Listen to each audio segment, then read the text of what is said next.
Apenas se desmembró el imperio de Carlomagno, empezaron a llamar la atención los pueblos escandinavos que hasta entonces parecían dormir en el olvido y que con sus deseos de expansión produjeron un estado de cosas semejante al de siglos antes, cuando el imperio romano se acercaba a su fin por las repetidas invasiones de otros bárbaros.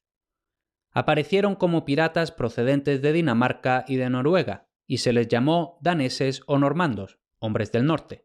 Y más generalmente se les aplicó la denominación de vikingos, que quiere decir hombres de las ensenadas, porque venían de las profundas ensenadas de las costas escandinavas. Establecidos en un país frío y poco fértil, ya a fines del siglo VIII comenzaron a inquietar a los habitantes de las costas septentrionales de Europa con sus expediciones realizadas al principio sin otro fin que el del saqueo y el pillaje. Cuando un jefe tenía varios hijos, solo el mayor se quedaba en el país.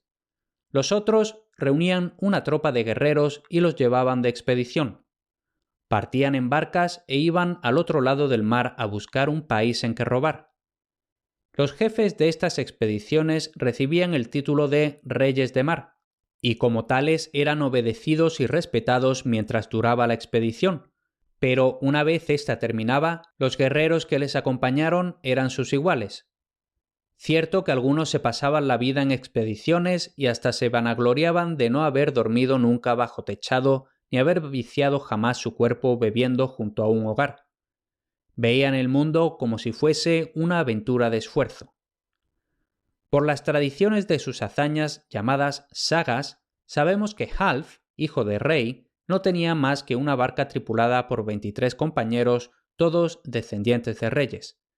Había en el patio de su casa una piedra tan pesada que se necesitaban 12 hombres para levantarla.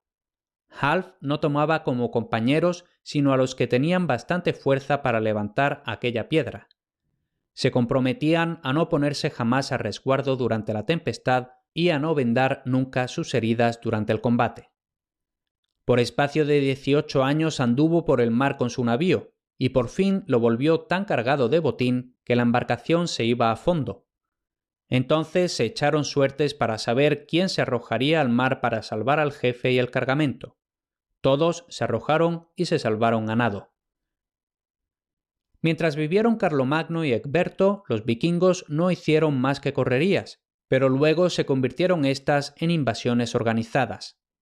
Cuando empezó el periodo de sus invasiones, los pueblos escandinavos estaban ya divididos en 3 grupos principales: daneses, noruegos y suecos, y aunque cada uno emprendió caminos distintos, el fenómeno que representan sus movimientos obedeció a un mismo impulso. Se extendieron por el Mar del Norte hacia Occidente y por el Báltico remontando los ríos hasta el corazón de la Rusia actual. Uno de estos normandos suecos, Ruriko, se estableció como jefe a mediados del siglo IX en Novgorod y su sucesor, el duque Oleg, tomó Kiev y sentó los cimientos de la Rusia moderna. Los griegos llamaron a estos normandos varangios.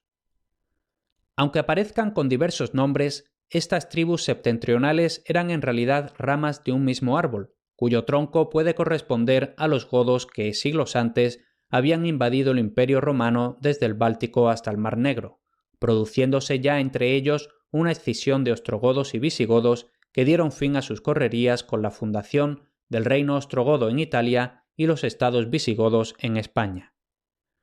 A nosotros solo nos interesan por ahora los propiamente llamados vikingos, es decir, los normandos que operaron en los países occidentales de Europa.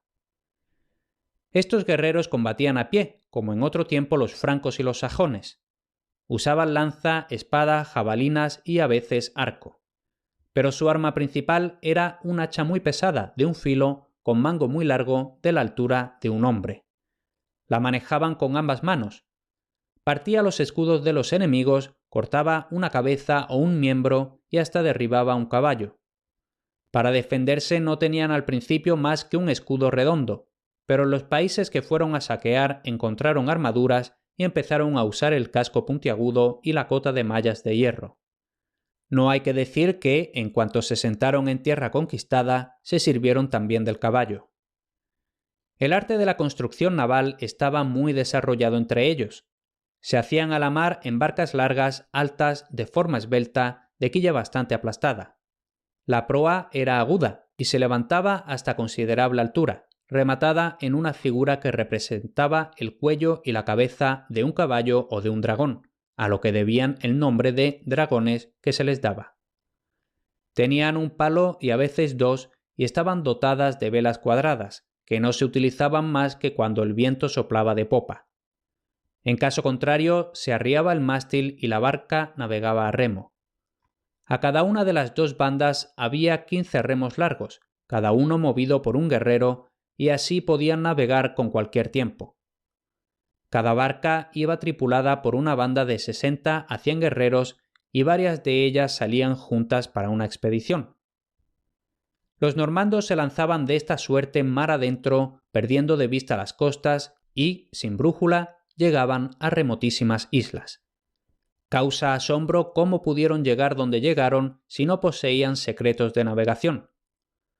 Los historiadores suelen atribuir sus descubrimientos geográficos a la casualidad de las tempestades que los arrojaban contra su voluntad fuera del rumbo que deseaban seguir. Tal vez al principio no se debiera a otra cosa, pero no puede dudarse que luego se orientaban y llegaban a donde querían. En Irlanda se conserva la tradición del cuervo como guía de los vikingos. Según esta tradición, los vikingos llevaban en sus naves jaulas de cuervos y cuando se hallaban muy remotos de toda costa, soltaban un cuervo que no tardaba en orientar su vuelo hacia la tierra más próxima. Los navegantes seguían aquella dirección y así evitaban perderse en medio del océano. Los vikingos eran el terror de las comarcas situadas junto a la desembocadura de los ríos, que remontaban en sus frágiles embarcaciones, entregándose por donde pasaban a una piratería cruel y despiadada, llevando a cabo horribles matanzas y sembrando a su paso la destrucción y la ruina. El terror que inspiraban era inmenso y nadie podía oponer flotas eficaces contra los navíos rápidos de aquellos hombres del norte, ágiles, audaces y sin escrúpulos, que en numerosas bandas cada vez se arriesgaban en territorios situados más al sur. «Nada bueno nos puede venir del mar», pone la saga en boca de los atribulados habitantes que divisan las naves de los vikingos.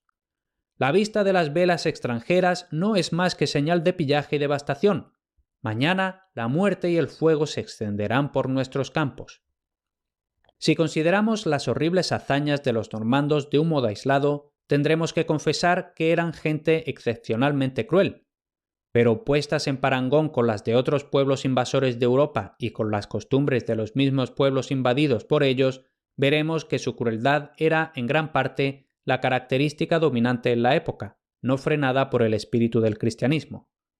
Y en cambio poseían grandes virtudes que habían de influir poderosamente en la formación de los pueblos con quienes se pusieron en contacto.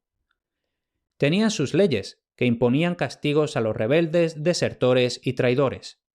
Poseían una civilización que estaba en contacto continuado con los germanos del sur del Báltico.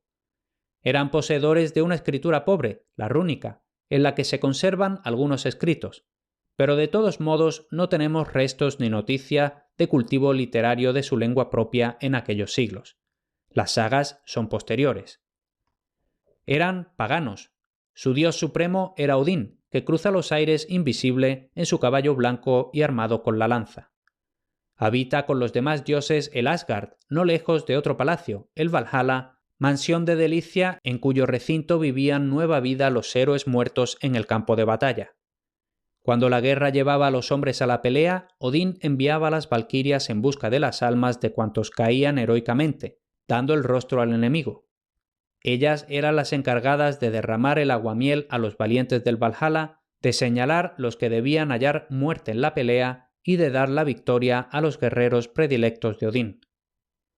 Construido el Valhalla en medio de las nubes, resplandecía con torrentes de luz, y era tan vasto que por cada una de sus 540 puertas podían salir 8 héroes de frente. Los huéspedes de Odín bebían cerveza e hidromiel. Se alimentaban de carne de jabalí.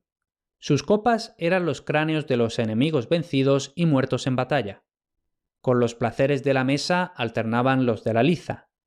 Al cantar el gallo abandonaban aquellos espíritus el deleitoso sueño y salían a la liza celestial, donde combatían hasta despedazarse. pero llegada la hora del banquete resucitaban. Las valquirias de ojos azules curaban sus heridas y todos recobraban sus fuerzas para la lucha del día siguiente. A veces se recreaban los héroes del Valhalla en aéreas cacerías, y esto sucedía cuando Fro, genio subalterno de las tempestades, lanzaba entre las nubes las almas de los ciervos, osos y otras alimañas puestas a su cuidado. Tal era el cielo de los vikingos, testimonio de su indomable arrojo, de sus instintos groseros, de su sed de sangre y de su afán por las batallas. Por eso, el canto de la muerte del rey de mar, Lodbrok, puede acabar así.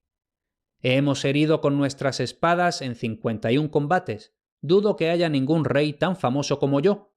Desde joven he aprendido a ensangrentar el hierro. No hay que llorar la muerte.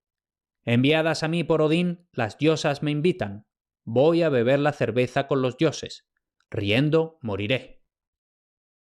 Hasta aquí este episodio. Si te ha gustado, la forma más sencilla de darme las gracias es dejar una reseña o un me gusta en Spotify, iVoox, YouTube o donde estés escuchando. Considera también apuntarte a la versión premium del podcast, donde además de apoyar económicamente mi labor, podrás disfrutar de todos los episodios sin publicidad, con la ventaja de que ahí tienes los episodios listos en cuanto los tengo preparados, por lo que siempre van varias semanas por delante. Es un pago único bastante razonable con acceso para siempre. Tienes la información en historiasvikingas.com/premium. Ahí encontrarás asimismo las versiones en papel y Kindle de los libros que narro en el podcast. Y si solo quieres seguirme la pista de lo que voy haciendo y publicando aparte de este podcast, puedes apuntarte a mi canal de Telegram en historiasvikingas.com/telegram o a mi boletín en historiasvikingas.com/boletín. Gratis los dos.